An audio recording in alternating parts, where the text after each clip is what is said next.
Golden Hour Adventure Time, featuring everyday people doing extraordinary things. From the peaks of victory to the valleys of defeat, these are their stories. Now, from the back of the pack, your hosts, Justin and Robbie. Welcome to Golden Hour Adventures. Today, it's Justin and I doing Tales from the Trails. Tales from the Trails. And this one is The Price of Ultra. Ultra's expensive.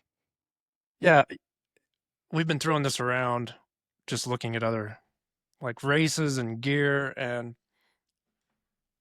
like unfortunately it's catching on and it's starting to become a expensive hobby for some of us, if you want to keep it that way, I guess. It's an expensive hobby for anybody, I think. Yeah. We just had the Arizona Monster 300 finish up. Nightmare. I guess I don't know. The racers seem to enjoy it. Reading stories from people that were in the race, they seem to, I wouldn't say enjoy it, but they made it through. But like some of the behind the scenes things, man, that was kind of wild to read on Reddit and Instagram and all kinds of different places. But yeah, it was kind of wild. Yeah, that excuse me, that drama with the whatever, we presume it was Candace and the guy doing the live stream and all that leaked text messages. And to be honest with you, I don't even think that's the craziest thing that's happened. Like the poop bucket. I haven't heard about the poop bucket. Oh, so there was a aid station where they didn't have porta potties. And I get there's places, that don't have bathrooms that are remote. Like, both of us have run some pretty remote races and been in some very remote environments, that don't have the capabilities or the access to have a bathroom. So they had buckets out there, which, okay, I get it. There's going to be races that are going to have buckets and you're going to have to take care of them. But they were asking the volunteers to like stir the buckets and empty the buckets. And I'm like, no, absolutely not. First off, that's not sanitary because you're going to have an aid station worker who's going to take care of the poop buckets and then go back and serve food. So that's first off what I'm thinking. Second, what I'm thinking is absolutely not, because I'm not handling other people's stuff. They're out there in the middle of nowhere. Every single trail runner out there has taken care of business out in the middle of nowhere. Go handle business away from the aid station and call her good. I don't get it. I don't understand it. Now, I haven't run a 200 yet. I've run multiple hundreds. I've taken care of business out in the woods before, just like every other trail runner. I don't think I would use the bucket if the bucket was available. So I just, no. I don't know. I haven't heard that. I have a lot of thoughts about that. First, like, you're right. There's the volunteer wearing a hazmat suit. Yeah. To stir the bucket, then to go back. And like you said, we've ran multiple, it doesn't matter the distance, right? There's a lot of courses that are very remote. They can't haul in porta potties. The cost of hauling in porta potties sometimes isn't worth the money to haul in a porta potty. If the race director is trying to keep, the cost of the race affordable. And we're all ultra runners. We all shit in the woods. Very true, man. It's very true. I understand the bucket and I get the bucket, but at the same time, it's like, nah, that ain't, I'm not the one that's going to be doing that one. I'll stand here and make pancakes. Yeah. Now, let's do preface this by saying this was somebody that was, writing into Reddit. They did claim that they were the aid station captain for that aid station, and they aired the dirty laundry. If you want to go read it, you can find it on Reddit under the subreddit of Ultra Marathon. But this is all hearsay. We don't have firsthand experience, but still, if the aid station captain is the one airing it out, I do have a tendency to believe it. But yeah, not for me, man. And doing some cost analysis of how much these longer distances are costing to run. I mean, on average, it's $7.50 a mile. Get me a goddamn porta potty. $50 a mile. Yeah, that we're Just paying suffer. to suffer, right? And you guys all know where I'm at, where I don't race very much anymore because it's just my thing. I like to go adventure and do it all on my own. This is starting to push the hobby runners, the adventurers in different directions. Now, this is just my opinion only. Like social media is brought up. We got to watch Andy Glaze every morning through the 300. Did I enjoy it? Yeah, it's cool. We got to, T-Spike, see some of that stuff. Cool. Yeah, but and this is where, the whole society social media thing is also making this stuff glamorous. Justin and this isn't glamorous. It can Yeah, be you're pooping in glamorous in our own. buckets. Yeah, you're right. Shitting in buckets. It's glamorous in our own opinion, in our own mind, what we're doing. We can make it that way. Uh, and someone that's new into the sport, they're road running, maybe attempting to get to trails and seeing some of this stuff. I hope it intrigues them, and I hope they go get out on the trails. But I hope they don't go out there and, you know, take their week's vacation and spend a bunch of money on something that they can't complete for ego's sake, notoriety, or the glamorizing of the sport that's happening right now. Yeah, I was having a conversation. This kind of reminded me. I was having a conversation today with someone about um, they're wanting to get into Western states, but they have yet to run an ultra marathon. Pretty seasoned marathoner, understands fueling and nutrition and definitely would be able and capable of running an ultra marathon. Just haven't stepped into that realm of things yet. We were talking about Western states and how popular it's getting. Nearly 10,000 people applied for the lottery this last year, and they only let in like what 350, 370, depending on what the years look like. The chances of said person getting into Western states is dramatically decreasing year after year. The rise of the popularity of ultra marathons is increasing tenfold. I mean, you got into the ultra world in 2011, and it was not. You could probably sign up for Western States and run it that year. Now I'm going on my 5th year of applying, and probably still won't get in. Or my 4th year. I'm sorry, 4th year of applying, and still won't be able to get in. And we're seeing people waiting 9-10 years now to run Western States. So the popularity is just it's changing, insane. I said, it'll be over 11,000 people that apply this year. Next year, it'll be 12, 14. I'm like, if you want to run Western States, you got to be able to apply and start applying this year. I don't know where I'm going with that, but the rise of popularity. Oh, I do. All right. My mind is just like, all right, you get me on the Western States topic and I'm just going to run with it.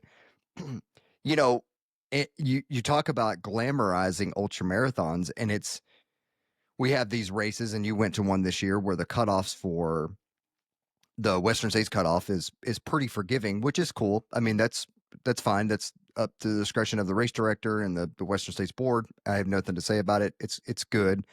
But, finishing that race at, 20 plus hours for 100K does not transition to running Western States, which is a hard race for your average runner.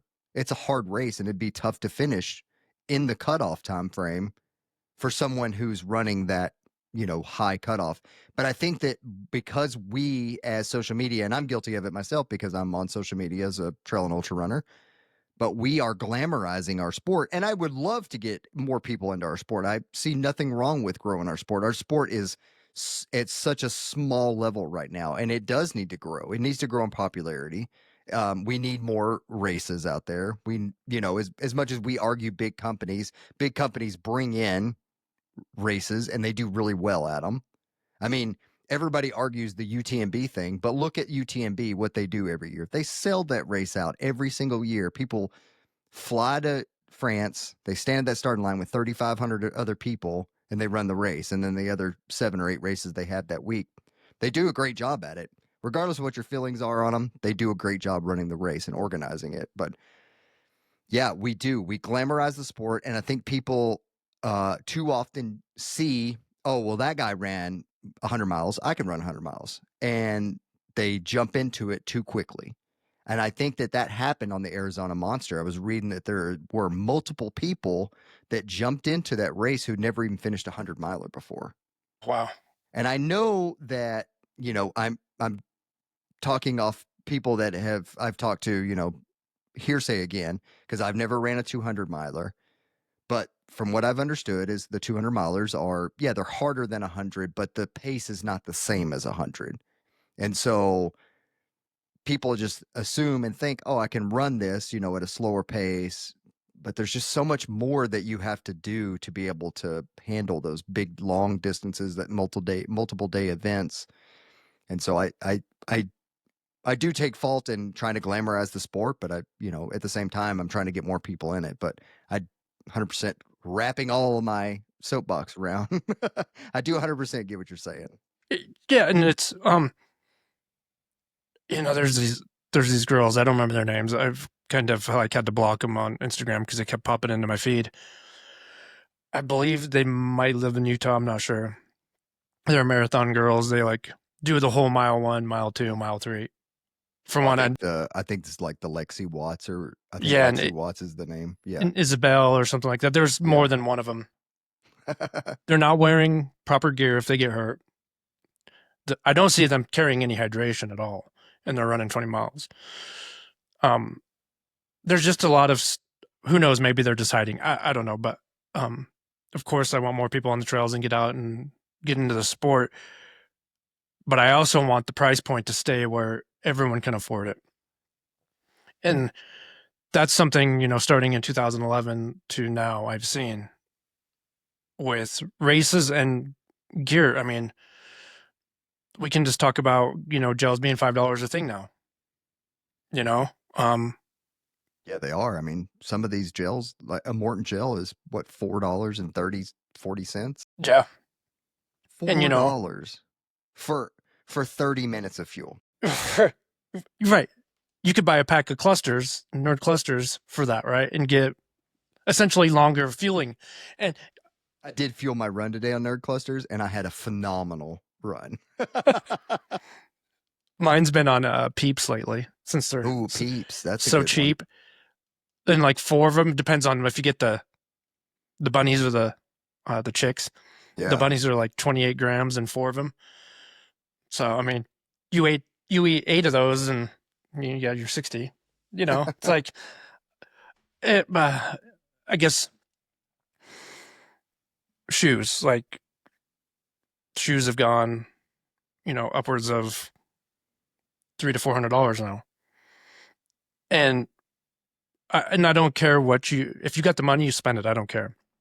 But are these shoes, I keep seeing that, supposedly these Nordas will last up to 1,000 miles. You can go look and people are saying they're not lasting that long. Same thing with the Speedlands, same thing where if that shoe can last that long, albeit. But if you can go buy a pair of shoes for $150 and they last 300 miles, But even $150, that's still like, I mean, I started like seriously running in 2017. I don't remember shoes being $150. No, they were all. So I mean, $100 was 120, kind of that price range, 100, 120. It's where I remember the price range. I remember when I bought my Montrells, I think they were like $89. Robbie, we are not we're not old like you. I know. On these Montrails. What was that other brand you always talk about? Pearl Zumi. Pearl Zumi, yeah. Those were They're like not making running shoes anymore. Those were like 125. But if you get a pair of shoes and they last 300 miles for $150, it's like, what is that, $2 a mile? I mean, I know I'm nitpicking all this stuff, but with the And way they we're just talking trail running here though. Can you like road running? Some of these super triathlon shoes are $400. They get and 100 miles out of them. I think they get like maybe 2, 3 marathons and a few training runs just to get used to them. But like those super shoes don't last that long. I was one guy was doing like an honest review on him, and he was doing a bunch of them. He says if you're elite, one marathon, they're done. Yeah. If you're And they're, non-elite, you what may are they, get 3 or 250, 4. 400? Yeah, depending, Um, the Nike Wow. ones are pretty expensive. Wow. Yeah, and you're right. I don't know about the marathon world, and the triathlon world. I mean, you got a bike, you got a wetsuit, you got all that other Yeah. stuff. Yeah. Um, Let's but stay you with what were we know. yeah, but you were also talking about, it could take you, on average 10 years as of today as we're talking to get into Western states. How much money are you going to spend in race fees, gear, and travel back and forth for these races to get Well, into one race? yeah, I often talk about this with different people, and I think we've discussed it a few times here on the podcast. But I live in Alaska, so obviously it's a little bit more expensive for me to travel a race, and so that's why I would enjoy to race every weekend, but obviously I can't because I definitely can't afford it. But I would say if I'm taking a race like super serious, and I'm going to, well, I take every race serious, I get, but if it's like a Western States qualifier where I'm An A got to meet a race. time frame, it's an A race. I'm I'm coached. I practice my fueling on every long run. I fuel on every run over an hour. And I usually try to fuel with what I'm going to race with. Given a few extra things just to, strengthen the stomach. I go to PT, I strength train, I get massages. I just bought one of those little portable saunas because it's going to be real humid at my race. So airfare is not cheap from here, from Alaska to wherever I'm flying into. Then you got your Airbnbs. I now this is just a personal preference of mine. If I have a crew, I usually try to take my crew to dinner one night. I usually get them something. My last race, the Oregon Cascades, I swagged them out in Death March gear. So I bought them all sweatshirts, shirts, hats, that type of stuff. So I swagged them out in Death March gear. Um, then you have the race fee. You have all the nutrition that you're going to be using during the race. I'm going to do before my race, I'm going to do 1,000 miles of training before my race in June. And so, I do 250 to 300 miles per shoe. So that's 3 pair of shoes that I've gone through. Uh, and the thing is endless. And then on top of that, like your food bill, because you're running 60 to 70 miles a week, what does your food bill look like Yeah, to let's not forget maintain about your that. 3,000 to 4,000 calories a day A that you day, should right? be just to be able to maintain, Maintain, yeah. eating like a garbage can. Hmm. I I have never like sat down and added it all up, but I would be willing to say that it's probably race specific somewhere in the area of $4,000 to $6,000 per race. Yeah, yeah, that sounds It, about right. And I've per talked with race. other people, and that's usually depending on A races and travel crew, all that. It's about, of course, there can be A races and you could stay with friends or family if you have that, or there's a lot of other stuff. Yeah, I've You, done it cheaper. When I went to Bandera, my dad pulled the travel trailer. We didn't have to pay for a hotel. We paid for the campground, different stuff like that. We made it a bit cheaper, but, still wear and tear on the vehicle, still had to like pay for gas, all that stuff. I still airline fly. It adds up even then. It's still expensive. When I get back to the States and I can drive to some of the races, yeah, the cost is going to dramatically decrease. But yeah, it's I would say somewhere in the round number of 4 to 6. And then we're running the 200 in September. I can't even imagine what that's going to cost. right, right. It's going to be, I mean, for me, it's not too far away from me, but we got to get a hotel, drive, Yeah, food, all the training, the shoes. Luckily, I'm yeah. already stocking up on the shoes. So, um, and Hoka might have a run for their money with those New Balance. They are amazing. You think so? I've got close to like 25, 30 miles on them, but the way they fit my What's foot. the name of them again? Hero V9 or something like that. Oh, okay, yeah. Fresh if they foam. just didn't have a rocker, I'd be sold, but I just can't. I can't do the rockers, man. I'm not really feeling the rocker anymore because they're so squishy. So I don't know if it's like this is just my. I don't know. I think someone that worked for Hoka now works for New Balance. You know how it happens, right? It does. Yeah, they move around like crazy. But I think when you push down on the shoe on the foam, like it's got that rocker front, but I think the foam pushes down so much that it's almost flat by the time you roll off. Okay. So I could be wrong, but that's just kind of. Today I was actually able to like run in some flatter areas with them. Most of the time it's just been up and down, but there was a little bit of flat I was able to run on. So, but I think I'm gonna get another pair. Oh, derailed shoe talk. Well, I mean, we could talk with jump back in where we were with with like Norda, Speedland, some of these $300-$400 trail shoes. Yeah. So in comparison, you have your Heroes, your New 150 Balance Heroes, $150, $150, which is average price for average a decent trail shoe. Mm-hmm. I wear the Cascadias and the Calderas, and both are about. I think one of them is like 180, but yeah, my Mafates are 185. Okay, so somewhere between that 150 to 180 is kind of the price range for most, I would say, shoes. But then you have how much were Nordas? Were they 350? 325.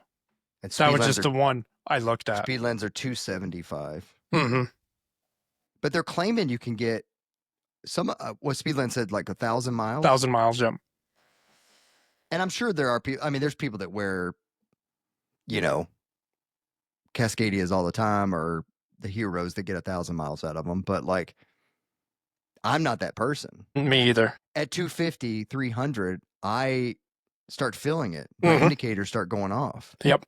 And I'm like, okay, well, this is the last run in these shoes. And then I always do one more just to make sure. Yep. You always do one more just to make sure. And you're like... And it hurts even more. You're like, no, okay, those are trash. There's a reason I retired them in my Strava. Yeah. Did you like trying to figure out how to put them back on so you can get less... Yeah, can I get one more mile out of these? No, definitely not. It was funny. Another one like Mount to Coast. Like I was sold on Mount to Coast. I was like, man, these things are awesome. They're super comfy shoes. I sometimes like I thought maybe their construction of them were a little cheap, but I really enjoyed the shoe and I thought it was a great shoe. And this one somebody ran 800 miles in a pair of them. I was able to get 300 miles out of them, but man, like I wore them just the other day because they have spikes in them. And it was kind of icy, so I put them on and did like a 6 miler. Dude, I was hurting so bad by the end of that. I was like, nope, there's a reason I retired these. And so, but they're not, they're also not $300. So, yeah, but we know when our shoes are done. And I was having a conversation with someone today and we're talking about shoes and cost of shoes. And, this person's like, sometimes I just get bored with them and I want a new pair of shoes. The same way. Yeah. So it's me. We get motivation, right? When that shoe comes into the mail or you go buy it and you're like, I can't wait to get out and run in these. Then you do it. But I know for me, there's been times where I bought a new pair of shoes and maybe I go out and get them, really muddy or through water and a bunch of sand in them. And they just never feel the same after that. And you kind of like hang around with them and just like use them for shorter runs and they become, the lawn mowing shoes, most people call them. But there's just times that happens too. And, I think a lot of us, after we get experience, we have a whole rack of shoes we can choose from every day. Yeah. And I also think that, running a long distance race in a pair of shoes takes a toll. Mm-hmm. So they may only have 100, 150 miles on them, but if you ran a 100-miler in those shoes, I feel like that's, yeah. I mean, I ran 80 miles in a pair of shoes for 100. Oh, well, it was out of Bighorn, so let's be fair. That mud destroys them anyways. But I ran 80 miles in a pair of shoes, and they just never felt right after that. and so they were tossed. I was running with a guy back in Colorado, and he ran red hot 55K in Moab. He had a brand new pair of Hokas, and he came back and he showed me the shoes. It's so off camber on that trail that his Hokas were worn off camber.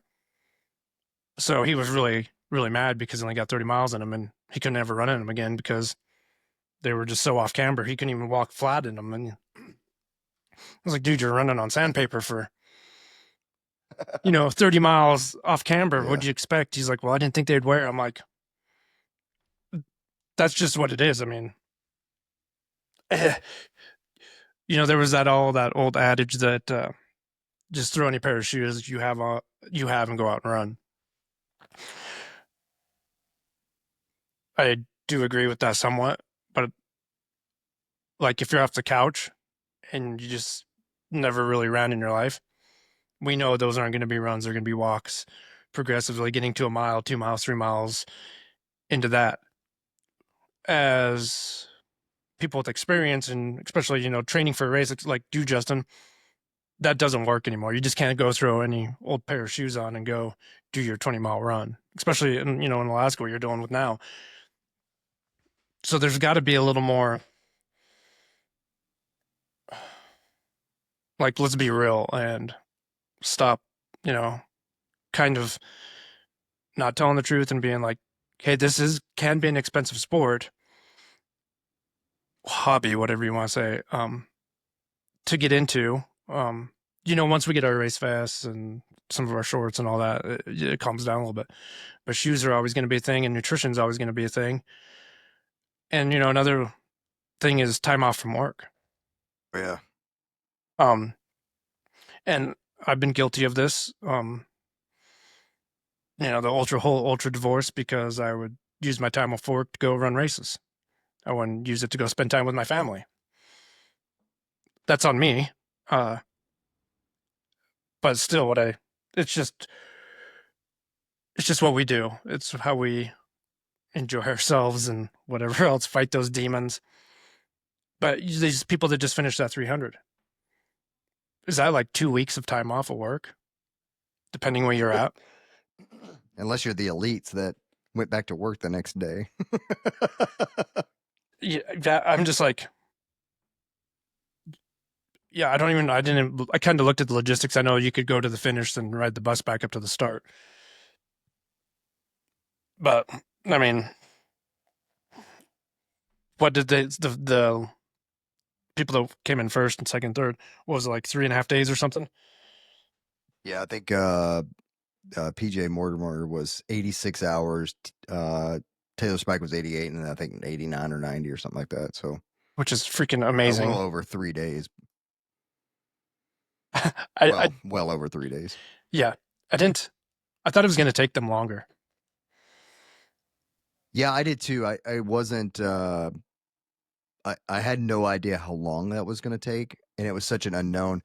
The DFL, which was very impressive, 62-year-old DFL, 162 hours.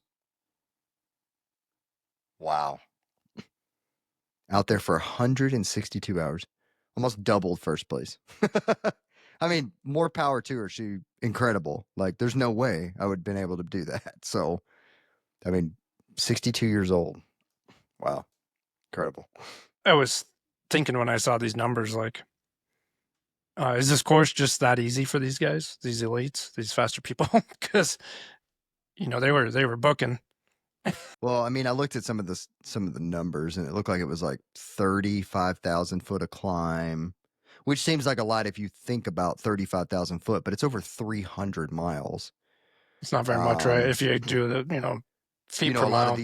A lot of these runners live in desert type environments. Like PJ lives in Flagstaff.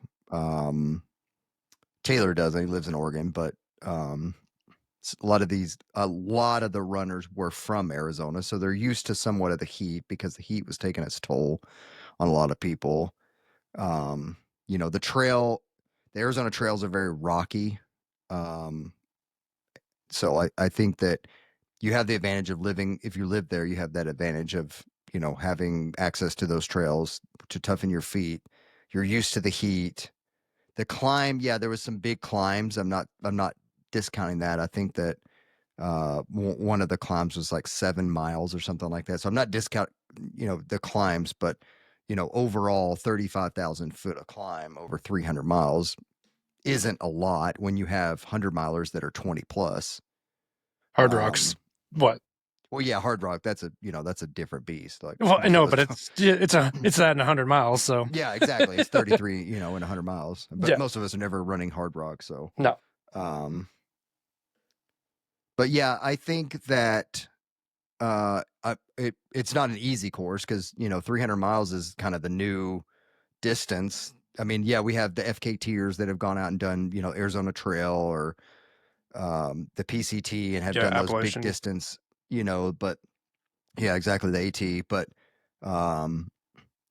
not necessarily in a race format have we really seen a competitive distance like this, and so it was kind of an unknown, I think, when it came down to how fast people were going to finish. No one really knew.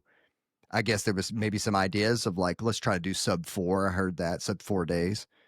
But yeah, I don't think that anyone really had a clue until they got out there. And then being in April and in Arizona, people really didn't know like what the temperatures were going to do. Cause I think it was like over 100 a couple days and 30 degrees at night. So that's a big 70-degree swing.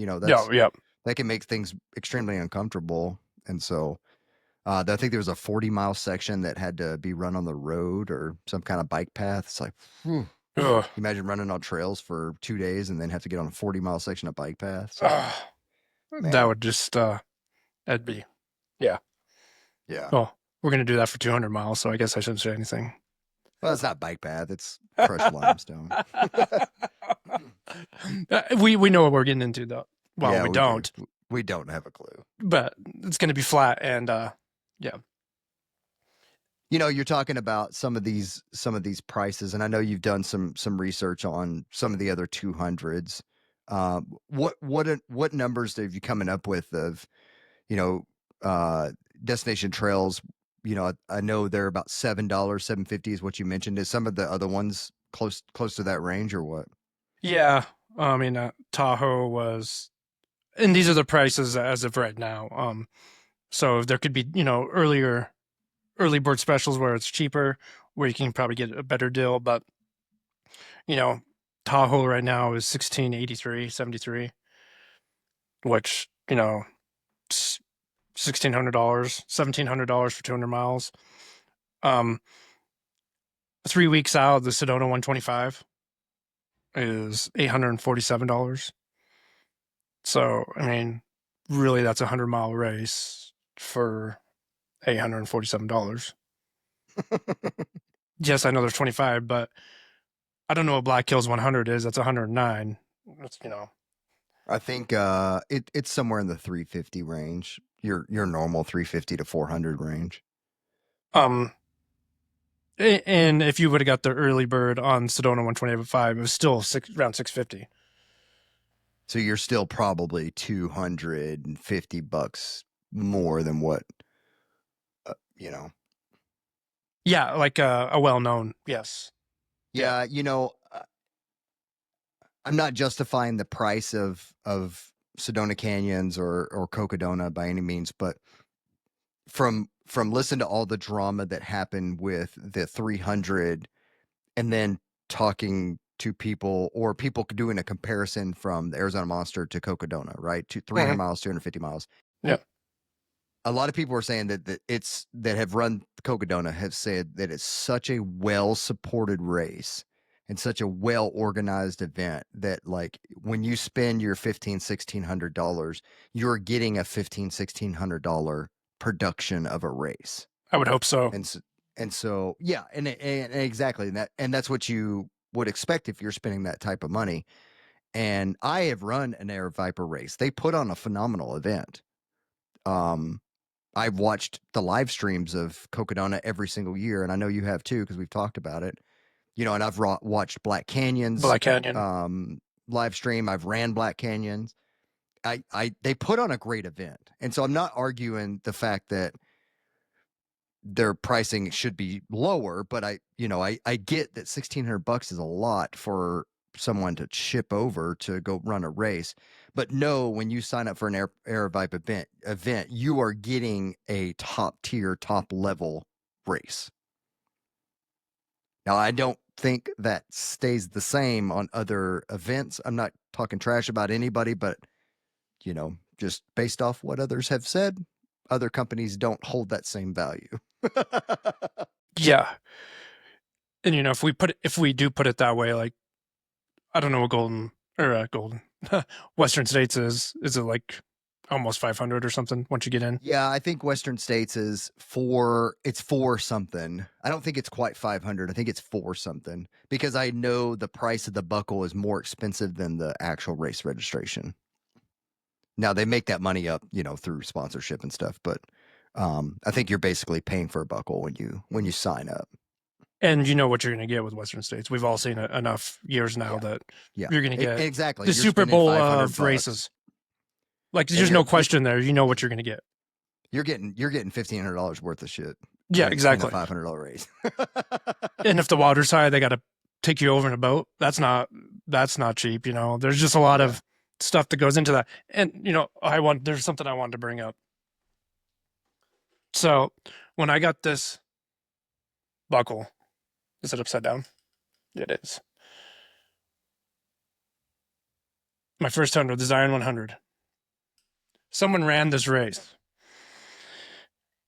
And this was Matt Gunn's race before he passed away and sold out. Someone ran that race the same year I did. And the person that made those buckles picked up those little pieces of stuff off there and built the buckle off that. Well, that other person saw that and has been making those buckles using that same person to make the buckles ever since. Did you see the fucking buckle for the Arizona 300? Yeah, I saw him. It's the same as this. I'm sorry. Like for that much money? Come on. And this thing, like, I've worn it so many years that, I mean, it just falls apart. I had to put a piece of sticky tape in there to keep it together. So I can't even wear it anymore. Anyways, I'm just on a new one. Yeah, I know I'm just on a little soapbox there, but it was just because I remember after the whole thing, that person was like, "Oh, these are the coolest buckles ever." I'm like, then ever since that's their buckles, is the same person. I think it's an awesome idea. I think it's great. My Scout Mountain 100 buckle was made by the Boy Scouts. Well, that's cool. Yeah. Right on the back, it has the BSA thing on there. They figured out how to, make the casting, all that. And let alone that year, they only gave out 10 buckles for the first 10 people to finish the race. They gave a buckle to. After that, you didn't get a buckle, but. Oh my gosh. Yeah.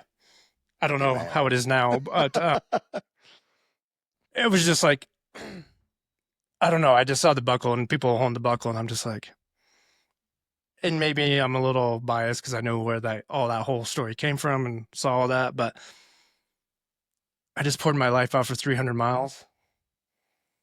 You get that little buckle.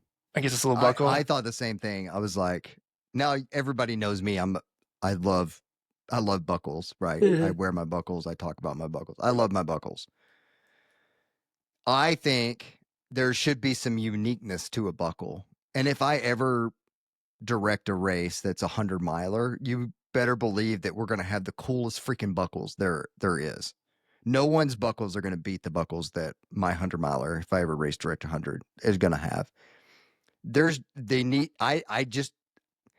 is kind of that, when you finish that race and you cross that finish line and the race director hands you that buckle, that's the first thing you're looking at, right? Like, and yeah, you're proud of that buckle because you earned it, but then there's some that sit on a shelf and don't ever get worn. Yep. And then there's some that I do wear because they're just cool. They have a story. The buckle itself is a piece of the trail, right? The bighorns. I know I always talk about bighorns. I get it. Give me a break. I love that race. The bighorns has that iconic hole in the mountain type thing, right? Yep. Yep. I don't know what it's called, but they have that hole in the mountain. You always get your picture taken in front of it when you're running the race, and the buckle has it on there too. It's just like it's so unique to the race when others are just like it has their name on the buckle, and it's like you didn't put any thought into that. And I get it's such a minuscule thing. Like you want to spend your money on the aid stations to make sure everyone's fed and watered and has a good experience But during the race. But let me take. What about this? So, what if you going into the race know that that buckle is going to take a little away from the aid stations, but that buckle I is would badass. now if yeah, exactly. Like the Ure 100 buckle. I know you've seen it. That is the coolest buckle I've ever seen in my life. Mm-hmm. If they're like one of your aid stations is going to have peanut butter and jelly sandwiches because I can't do it. Yeah. But you're going to get that buckle. Be like, all right, you know what? I'm going to be prepared for that one aid station. I'm going to Yep. make that sacrifice because that's Mm-hmm. a sweet buckle. Yeah. I just like, yeah, I would give a little back to get a cool buckle. But I understand that a lot of people don't have that same thought. They put their buckles in a plastic bin, stick the bin under their bed, or they donate the metal to people. I don't know. Some people just do that, and they don't care about the buckle, and they'd rather have that experience. That's what I'm saying. This is my thought, but I just think that if you're spending $2,200 and I get a little, I'm gonna be upset. I'm upset. I even saw that like all the buckles staying there, and I was like, I don't know. I guess you don't spend $2,200 for the piece of metal, right? You spend it for the experience and X, Y, and Z. But in the end, that should be that should be a monster buckle. Great. That should be a dinner plate. Right. Crazy Mountains buckle. Well, that thing's sick. It's a hard course, and that's a sick buckle. I remember her talking about the buckles. Like they put a lot of thought and effort into the buckle because they wanted to, this buckle means something. This is a Crazy Mountain buckle. Yeah, and I think like obviously you're running over native territory, native land, and you get a piece of that on the buckle as well, and I think that's really cool because it's like what we were just talking about. You're taking a piece of that race and you're putting it into your buckle, and I appreciate that. Like I said, instead of just putting the name on the buckle, like, oh, here's the iPhone 15 buckle. Like, oh, that doesn't mean anything to me. You know what I mean? Like, put some effort into it, especially because the price of these races are so expensive. Like, I don't know. I don't race direct, so I don't know. But like, how do some races that are the same cost have these phenomenal buckles and yet still run great aid stations? But you have, others that have, tiny little things that you probably couldn't even wear because they're so small. Or they just fall apart after wearing them. This is my other thought too is, are you in it to make money as a race director? Or are you in it to give people an experience? Air Vipa falls in a weird spot, right? Because they're in it for the whole experience because they, Javelina, it's freaking circus. They bring in all that, live performers and all that other stuff. Cocodona's live streamed. They're bringing you when you sign up for Javelina, like what you're getting at Javelina. Right, like, it's an experience, right? That's a 40-hour party or 30-hour party. And how many people do they have on their payroll? I don't know. They probably got quite a bit because it's such a big company. Are they making money? I hope they are. Oh, I'm sure they are. Why they have to be making money? Right. There's no way they don't make money. Right. It's a company, right? It's a whole. Yeah. It's a company. Then with some of these other race directors, they're just a single person, and some of them are doing it to offer an experience to give back to the community, and yes, this is how they get by, and this is how their livelihood is. They're not rich by any means. They're comfortable. If your sole purpose is to make a lot of money off this and, become rich and whatever else it is, hey, that's cool. I'm not going to sign up for your race, unfortunately. That's not who I am. And I don't run races for that reason. And if some of the stories we hear about some of these races were, running out of water, food, whatever, um, it just rubs me the wrong way because they know, like if you sit down and you got 100 runners and, you know, how many, how much water is each runner going to need at so-and-so aid station? And if there's crew there, how much water is that pacer going to need? And as well as I do, if you're at a spot where there is crew, sometimes the crew needs to drink water and stuff like that. They don't bring enough water for themselves, even though depending on the race, it should. You should know how much water is needed. You should know how much food's needed. Um, that's just like a shitty way of saying, I'm here to make money. I don't care about your experience.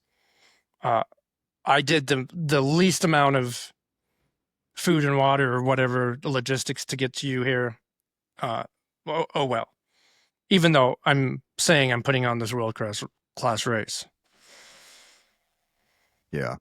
Yeah, I think you have to look at it from a standpoint how you can't compare a family run event as opposed to a company ran event. Now, if you're going to have your destination trails, your Aravaipa, your UTMB, your lifetime races, they're going to have the money to put into an event to make it a world class event. Better. Yeah, exactly. So, UTMB, everyone always talks about how great the aid stations are, and it's a well marked, organized. We know, regardless of what your thoughts on them, Lifetime runs Leadville. Leadville has, you've been out there multiple times, but they have great aid stations. The course is marked well, like it's a well organized, well oiled machine. We just talked about Aravaipa. All of their races are top tier, world class events. But then you might go run one of those, and then notice I didn't say anything about DT, but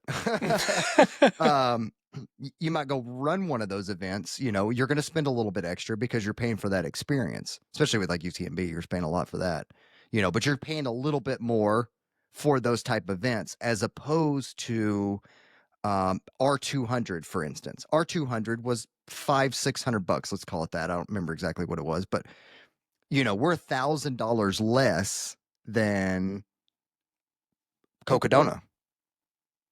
That's $1,500-1,600. We're $500-600. Mm-hmm. Do I think that I will have the same experience as if I was to go run Cocodona? No. I understand that this is a smaller race company. It's a husband and wife ran. The race is still going to be organized very well because they are ultra runners themselves. They care. But I know going in that I'm not getting a Cocodona type experience. I paid $500. I'll probably get $500 worth of an experience of a 200-mile race. Chase, which is one of the race directors, Chase will be cooking burgers at all the aid stations. One of them will be at the finish line greeting every single runner because they care about their runners. And I'm not saying that Lifetime and UTMB and Aravaipa don't, but you're not going to get that level of care from the individual race directors that you would as if you was to run a mom and pop type race. And we've run both. We've run the big production type races, and we know you're never seeing the race director. You're not going to see them at the finish line giving you a buckle. But you go run, rabbit, run, and she gives a hug to every single person that crosses her finish line and hands them the buckle. Yeah, with her bunny And so with her bunny ears on. Yep. Yeah, with her bunny ears on. But you're paying for that experience.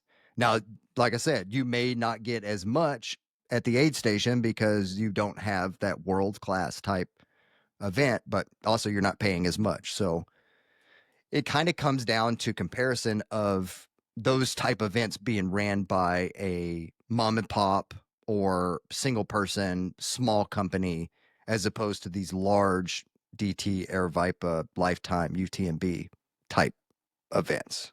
Yeah, I'm glad you brought that up because I volunteered for Mad Moose events quite a few years, ran one of the races, I did a lot of volunteering with Justin and Denise. They're just awesome people, and that's that mom and pop feeling. Like they're there to take care of you.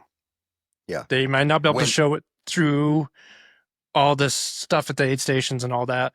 Um, their big thing is to have a homemade meal at the finish line, and you get as Mhm. much as you want. And Yep. they're there making sure you're fed when you cross the finish line. When Bethany ran Arches 50K last January, um, I thought the aid stations were great. Like they had good stuff at the aid stations. Um, both of them were at the finish line welcoming runners when they came across. And you're right, they had that full food buffet in the back. Once you finish, you can go get you some food.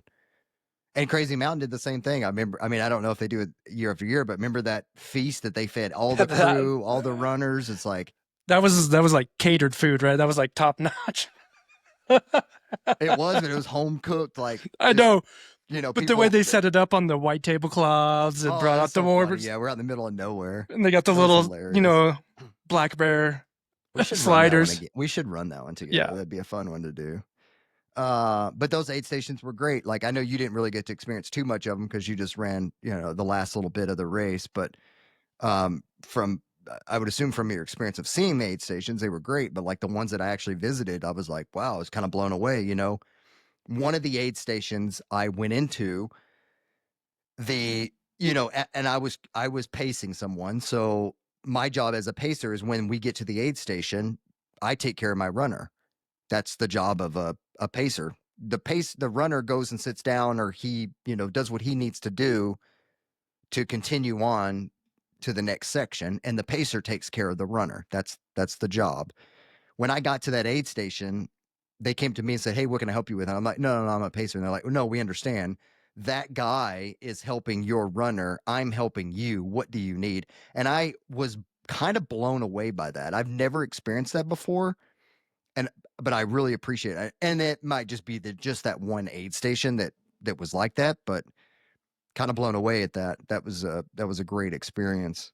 And that's I think that's her only race that she organizes. And yeah, I want to go run that race now because I know, just talking I need about to see some mountain goats and I need to get that buckle. when I was helping Mad Moose, like we always hauled a lot of stuff back from the aid stations, a lot of water, a lot of food. Um, and a lot of the goods that they could keep using, ramen and coffee and all that stuff went into bins for the next race. All the perishable stuff um, would get taken to the finish. Then volunteers, could get that stuff if they wanted or whatever. And I've seen the same thing at human potential races too with John, because they could take it to the food bank, but that's just another thing that unfortunately those guys have to worry about, right? Those race directors have been up for who knows how long. They got to get everything taken down. They're not worried about taking food to a food bank. If a volunteer wants to take it, cool, not a big deal. But that's just kind of one of the other perks of volunteering and being there for a race long enough to get that stuff. And the amount of water that I've hauled and hauled back for these smaller races is unbelievable. 5-gallon jugs. Um, the company I worked for here in Rapid donated all the water to Black Hills 100, and they're called racks. Racks of water, and they hold the 5-gallon jugs, and there's like 25 5-gallon jugs in there. And we took a whole truck up to them, and there was 6 racks. So on each, 3 on each side of the truck, they got delivered. I don't know, can't remember how much water it was, but they had to call and ask for to get water donated because they couldn't afford the water. They could, right? But they're going to take something else away. And there's a lot of that stuff too that, when I hear UTMB, they should be paying for everything, right? I think of that in my mind. If I'm signing up for a UTMB race, they're paying for the water, they're paying for all the food. they have all the people there on the payroll, logistics, all that. And same kind of thing with Aravaipa, because I've just seen it when they're production, when they, they're showing setting stuff up. These mom and pop races, they're in a U-Haul and having to go get the water and bring it in and unload it at each aid station. And there's so much work that goes into it. And we keep talking about what we want to get out of the race. And sometimes for me, like the hard work of the mom and pa, just knowing what they've went through to get that stuff, those supplies to that, so I can have water and food, compared to, like a UTMB where, and I don't like to put it this way, but it's like, they better have what I want. Yeah. They better have the quesadillas with the bacon in them. I know exactly what you're talking about. I feel exactly where you here we go again, Bighorn, but you see the people that bring in all the stuff on horseback. And they did the same thing at Crazy Mountain. They brought in a bunch of supplies on horseback, and it's like they really want to be there and set up an aid station. Like they care about being out there. Yeah, some of them are partying until 2, 3 o'clock in the morning, but still, it's like they definitely want to be there, and you appreciate that more out of that, as opposed to maybe some of these bigger corporate. Now, in saying that, Aravaipa has an incredible volunteer policy, and a lot of races are doing the same. Like your time is valuable, obviously, but you get race credit for volunteering, and I think that there should be no other way to do that. Like, if you want to come run our races, but maybe they're not as affordable, like come volunteer at a couple events and pay for your race. There's people that run Cocodona that didn't pay a dime. They paid for it off of volunteering, and I think that's volunteering. cool. Yep. Couple years of volunteering too, right? Yeah, I mean, I think that one's going to take quite a. I think it's like $10 per hour is what they $10 an hour is what they pay you, just for like a normal volunteer. Like if you're doing something specialized, they do pay a little bit more, but I think the going rate's like $10 an hour, which maybe a little low. Hey, we're below minimum wage here. We need to, Yeah. Where's the incentives at? With Mad Moose, when I volunteer, they always just said, just sign up and we'll comp you. And I'm like, no, they told me that multiple times. And, the one time I did pay for it, I just signed up. They never said anything. And then, I finished the race and we talked, nothing. My daughter ran across the finish line and they gave her a medal. She was like 3 years old or something, nice. Because that's just a family thing. I didn't, I volunteered just because I wanted to give back, and I had a lot of fun doing it. Getting to see people push their limits, just getting to drive into crazy places with a truckload full of stuff and getting to spend the night up there. And, it's something I like to do anyways. So, but it's like, just sign up for a race. And I'm like, well, they're comped. I'm like, I couldn't bring myself to it. And I just kept telling them, I'll just keep volunteering. Like, I don't even want to run your races. I'll just volunteer. And I got a lot out of that. Justin and, Denise, the way they course mark, if you get lost on one of their races, I don't know what to tell you, but I have pictures. They would give me a fast pack and be like, here's the pack. You're going to need it. I'm like, why am I going to need a fast pack? They're like, we put a bunch of signs out this year. And I'm like thinking, like, what do you mean signs? Well, they took laminated pieces of paper, stapled them to a stake, and drove them into the ground. I filled up the pack. Was it this Behind the Rocks? It was one of the Moab races. I have the whole bag full of ribbon. Then I've got both my hands, got sticks, and I'm running with my dog, Bailey. And I get back to where they're parked at, and I drop it on the ground, and Justin just starts laughing. That's funny. I'm like, you weren't lying. And I'm like, I put a lot of work in. I course swept like 10 miles or something and had all that. I was like, I had a lot of fun though. It was like, next morning, race is over, just hanging out. But something I like doing.